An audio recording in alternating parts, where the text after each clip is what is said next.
شراب جو ہے ایک تو پیسے کو برباد بھی کرتی ہے، صحت کو خراب کرتی ہے، گھر کا امن و سکون برباد کرتی ہے. اس لیے چڑچڑاپن اور یہ ساری چیزیں جو ہیں وہ بالکل قدرتی چیز ہے. آپ ان کو سمجھانے کرنے کی کوشش کیجئے، نرمی سے سمجھاتے رہیے، اس لیے کہ بیوی جب سختی کرتی ہے سمجھانے میں تو اس کا نتیجہ اچھا نہیں ہوتا. اور اللہ تعالیٰ سے ہدایت کے لیے دعا کیجئے. جی مولانا صاحب، اب پھر اسی سوال کی طرف آ رہی ہوں کہ بچوں کو یہ احساس ہوتا ہے کہ آج، یا ماں باپ کو یہ ہوتا ہے احساس، اللہ تعالیٰ کا اگر شکر ادا کرنا چاہیں کہ اللہ تعالیٰ نے اس بچے کو 1 سال اور زندگی دی، تو وہ شکر اسلامی شریعت کے مطابق کس طرح ادا کیا دیکھیے، جائے؟ پہلی چیز تو یہ ہے کہ یہ دن متعین کرنا اسی کی کوئی بنیاد نہیں ہے. پھر بھی کوئی آدمی، سارے لوگ کر رہے ہیں، ہم اگر کرنا چاہتے ہیں تو کسی سے یہ بتائے بغیر کہ یہ ہمارا پیدائش کا دن ہے، آپ کچھ صدقہ خیرات کر دیجئے، لوگوں کو کچھ کھلا دیجئے، کوئی گھر پہ بلا کے کھانا کرا دیجئے. کسی کو یہ بتائیے نہیں کہ یہ کیا کر رہے ہیں. جی، چونکہ آپ کے مزاج ایک طبیعت میں ایک تقاضا پیدا ہو رہا ہے تو اس کی تسکین کے لیے آپ لوگوں کو بلانا چاہیں، لیکن کسی کو بتائیے نہیں. بالکل. اس کو اس نام سے منانا یہ غیر شرعی بات ہے. بالکل صحیح فرمایا مولانا صاحب. اب سوال یہ ہے کہ خواتین کے لیے نوکری کرنا جائز ہے؟ دیکھیے، خواتین کے لیے نوکری کرنا، یہ اس وقت ہم اس کو لفظ نوکری کہہ رہے ہیں، ورنہ حضور اکرم صلی اللہ علیہ وسلم کے زمانے میں بھی خواتین جو ہیں ساتھ میں جاتی تھیں، گھر کے کاموں میں مدد کرتی تھیں. لیکن اگر کوئی مجبوری نہیں ہے تو مرد کے کمانے سے ہی قناعت کرنی چاہیے. تھوڑی بہت اگر کمی ہے تو اس سے کام چلا لینا چاہیے. لیکن اگر کوئی مجبوری ہے، شوہر کی آمدنی سے گھر کے خرچے پورے نہیں ہوتے، یا خدا نخواستہ شوہر بیمار ہے یا مجبوری ہے، تو اس صورت میں اگر وہ اپنی نسوانیت کی رعایت کرتے ہوئے کوئی کام اگر کرتی ہے تو کوئی گناہ نہیں ہے. جی مولانا صاحب، اب عدت کے تعلق سے بھی ایک سوال ہے، لیکن اس کے لیے تھوڑا سا وقت درکار ہوگا. اسما صاحبہ فرمائیے، یہ سوال کیا ہے؟ جی السلام علیکم، میرا نام اسما ہے، حیدرآباد سے بول رہی ہوں. وعلیکم السلام. ہمارے بھائی بھاوج امی دیکھ بھال کرنے کے لیے قبرستان میں 2 کمرے بنا کے دیے تو رہ گئے ہم لوگ. امی سنو سوال. جی اسما صاحبہ، اسما صاحبہ سن پا رہی ہیں ہمیں؟ جی جی جی، اپنا سوال ذرا دہرائیے، جس خوبصورتی سے آپ نے آغاز کیا تھا اسے انجام تک بھی پہنچائیے. جی جی، وہ ہم لوگ یہاں رہ رہے ہیں، مسلمان کے قبرستان ہے. ہاں، تو ہمارے بھاوج بہت ڈرتے ہیں، بولتے ہیں کہ میرا بچہ چھوٹا ہے، یہ ہوگا وہ ہوگا. تو یہ بولنا چاہتی تھی آپ سے کہ اگر 2 روم بنا کے دیے ہیں، دیکھ بھال کیجیے پھر، تو اپنے کو کیا کچھ ہو سکتا، تو کیا وظیفہ پڑھنا چاہیے اپنے کو، ایسا بول کے میں پوچھ رہی تھی. بڑا مبہم سا سوال ہے مولانا صاحب، کچھ بات سمجھ میں آئی؟ ہاں، کچھ ایک اور کالر ہیں، ان سے بھی بات کر لیں. جی سلطانہ صاحبہ فرمائیے، سوال کیا ہے؟ سلطانہ صاحبہ سن پا رہی ہیں؟ ہاں جی جی جی، اپنا سوال بتائیے. ہیلو. جی سلطانہ صاحبہ سن رہے ہیں ہاں آپ؟ جی، میرا یہ کوشچن ہے کہ میرے 5 بھائی ہیں اور ان کے پاس زمین بھی ہے، 120 بیگھے زمین ہے 5 بھائیوں کے پاس، مگر ان کی حالت بڑی مطلب کمزور ہے. تو کیا ان کو کوئی بہن دے سکتی ہے کچھ، جیسے کچھ مطلب امداد کے طور پر، ہے نا؟ ہاں جی. جی جی ٹھیک، ایک چھوٹا سا بریک لے رہے ہیں، بریک کے بعد ملتے ہیں.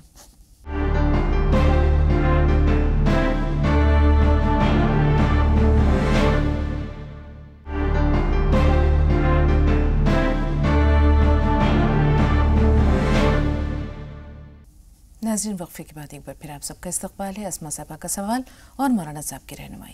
جی مولانا صاحب، وہ جو والدین قبرستان اور ان کی دیکھ بھال کے لیے بھائی اور بھاوج کو کمرے بنا کر دیے ہیں. دیکھیے، ایک تو ایک احساس بھی ہوتا ہے کہ ہم قبرستان میں ہیں تو یہاں کوئی نہ کوئی چیز ہوگی. ایک تو احساس کو ٹھیک کیجئے. جو قبرستان میں جو لوگ آ کے دفن ہو چکے ہیں وہ لوگوں کے پاس گھوم گھوم کے ان کو پریشان کرتے نہیں پھرتے ہیں. تو ایک تو اپنے احساس کو درست کیجئے. دوسرے یہ کہ اگر ایسی کوئی بات ہے، کبھی ڈر لگتا ہے، کوئی چیز نظر بھی آتی ہے، تو آیت الکرسی پڑھ کے اور اپنے اوپر دم کر لیجئے.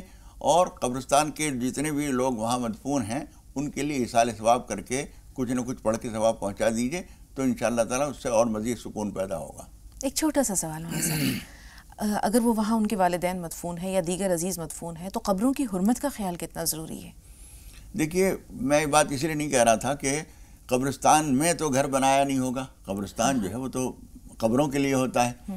لیکن اگر وہاں آنا جانا بھی ہوتا ہے، قبروں کے پاس سے بھی گزرنا ہوتا ہے، تو اس سلسلے میں تو حضور اکرم صلی اللہ علیہ وسلم کی ہدایات ہیں کہ ان کے اوپر قدم رکھنا، اس کے اوپر بیٹھنا، اس کی بے حرمتی کرنا یہ اگر خدا نخواستہ آنے جانے کی وجہ سے یہ بھی ہو رہا ہے تو یہ بھی ایک پریشانی کی چیز ہے، جی اس سے بچنا چاہیے۔ بہت بہت شکریہ مولانا صاحب۔ اب 5 بھائی ہیں، سلطانہ صاحب نے سوال بتایا کہ 120 بیگھہ زمین ان کے پاس ہے، لیکن ان کی حالت جو ہے وہ کچھ خستہ ہے، اگر یہ مدد کرنا چاہیں تو کس مد میں کریں اور کس طرح کریں؟ دیکھیے اتنی زمین ہوتے ہوئے کمزور کیوں ہیں، یہ کچھ ایک سمجھنے کی چیز ہے۔ وہ اس معاملے میں جد و جہد کریں، کوشش کریں۔ تھوڑی سی زمین سے بھی کئی خاندان آرام سے پل جاتے ہیں، اتنی زمین ہوتے ہوئے بھی وہ کمزور ہیں، تو ایک تو یہ خود توجہ کرنے کی چیز ہے کہ ایسا کیوں ہے۔ پھر بھی کسی وجہ سے بھی وہ کمزور ہیں تو بہن بھائی کی مدد کر سکتی ہے، زکوٰۃ بھی دے سکتی ہے اگر وہ اتنے پریشان ہیں، اور امداد تو کر ہی سکتی ہیں، اس میں کوئی حرج نہیں ہے۔ جی اب بہن کا وہ سوال عدت والا لے لیتے ہیں مولانا صاحب۔ عدت کتنے مہینے ہوتی ہے، کہاں کی جائے، یہ وقفہ ایک عورت کہاں گزارے؟ دیکھیے عدت بھی 2 طرح کی ہوتی ہے، ہم نہیں معلوم کہ یہ کون سی بات ہی کر رہی ہیں۔ ایک تو عدت ہوتی ہے طلاق کی، وہ تو 3 مہینے یا 3 ماہواری وہ ہوتی ہے، اور ایک ہوتی ہے عدت جو موت کی عدت ہوتی ہے، وہ 4 مہینے 10 دن ہوتی ہے۔ وہ جس دن انتقال ہوا ہے اس دن سے شمار کیا جائے گا، اور کیلنڈر دیکھ کر ایسا تو کم ہوتا ہے، بالکل پہلی تاریخ کو ہوا تھا، اس کے بعد تو پھر چاند کے حساب سے چاہے 29 کا ہو یا 30 کا ہو، 4 مہینے 10 دن اس طرح سے دیکھے جائیں، ورنہ 4 مہینے 10 دن کی گنتی کر لی جائے، جب وہ پورے ہو جائیں تو عدت پوری ہو گئی۔ بہت بہت شکریہ عباس صاحب۔ مشتاق صاحب اور ربینہ۔ مشتاق صاحب آپ بتائیے سوال کیا ہے؟ مشتاق بھائی ٹی وی کی آواز تھوڑی دیر کے لیے بند کر دیجئے، میوٹ کر دیں ٹی وی اپنا۔ السلام علیکم۔ وعلیکم السلام ورحمۃ اللہ وبرکاتہ۔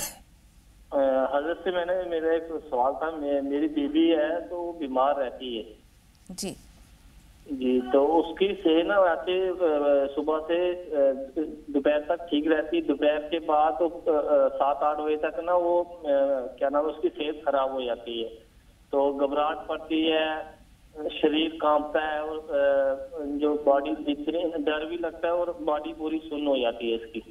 تو اس کے لیے تھوڑا حضرت سے پوچھنا تھا، اور میرے گھر میں کوئی بھی ٹھیک نہیں ہم رہتے ہیں، تو ساتھ میں ہمارے بچے ہیں تو وہ بھی پڑھائی کی طرف دھیان نہیں دیتے ہیں، تو حضرت سے کوئی وظیفہ ہو جیسے بھی صحت ہماری ٹھیک رہے۔ ٹھیک ہے، آپ کا سوال نوٹ کر لیا مشتاق صاحب۔ ربینہ صاحبہ آپ فرمائیے آپ کا سوال کیا ہے؟ السلام علیکم وعلیکم السلام۔ مولانا صاحب کا میرا سلام۔ وعلیکم السلام۔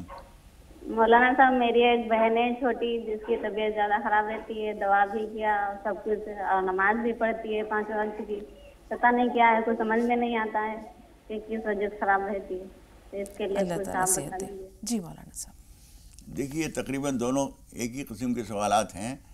ہمیں یہ دیکھنے کی ضرورت ہے کہ یوں تو ہم کچھ نہ کچھ دعا بتا دیں گے انشاءاللہ تعالیٰ، لیکن ہمیں یہ دیکھنے کی ضرورت ہے کہ ہمارے معمولات زندگی، کھانا پینا، رہنا سہنا، اس کے اندر ایسی کوئی بے احتیاطی تو نہیں ہے جو طبی لحاظ سے، میڈیکل نقطہ نظر سے اس میں کچھ بے احتیاطی ہیں، کھانے پینے کی کوئی وقت کی پابندی نہیں ہے، چاہے جب کھا رہے ہیں چاہے جب سو رہے ہیں، اس سے بھی فرق پڑتا ہے، صحت خراب ہوتی ہے۔ اس کے علاوہ ہمیں یہ بھی دیکھنا چاہیے کہ ہمارے معمولات زندگی کیا ہیں، اس کی بھی پابندی کرنا ضروری ہے۔ نمازوں کی پابندی جو ہے صرف دین کا حصہ نہیں ہے، وہ ہمارے منظم زندگی گزارنے کا بھی ایک حصہ ہے، اس سے صحت پر بھی اچھا اثر پڑتا ہے۔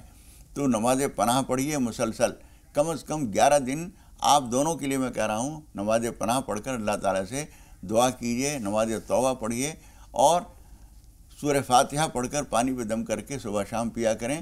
مجھے امید ہے انشاءاللہ تعالیٰ صحت ضرور ہوگی انشاءاللہ۔ شاہدہ صاحب آپ بتائیے سوال کیا ہے؟ شاہدہ صاحبہ میں سن پا رہی ہیں؟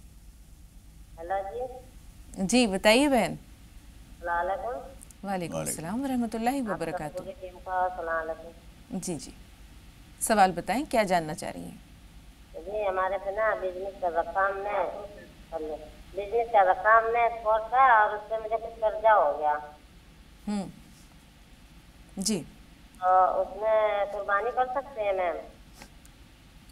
کیا کہیں بزنس، ابھی 1 منٹ فون لائن پہ رہیے گا شاہدہ صاحبہ۔ ان کا بزنس جو تھا چل رہا تھا جیسے بھی انہوں نے کہا، اس میں کچھ قرض ہے، اب یہ جاننا چاہ رہی ہیں کہ قرض کی صورت میں قربانی کی جا سکتی ہے؟ دیکھیے قرض کے صورت میں بھی قربانی کی جا سکتی ہے۔ قرض جتنا ہے وہ کاروبار میں لین دین چلتا ہی رہتا ہے، وہ کوئی نیا مسئلہ نہیں ہے۔ اگر قربانی کی گنجائش ہے تو ضرور قربانی کیجیے۔ جی الہ آباد سے شہناز صاحبہ فرمائیے بہن، سوال کیا ہے؟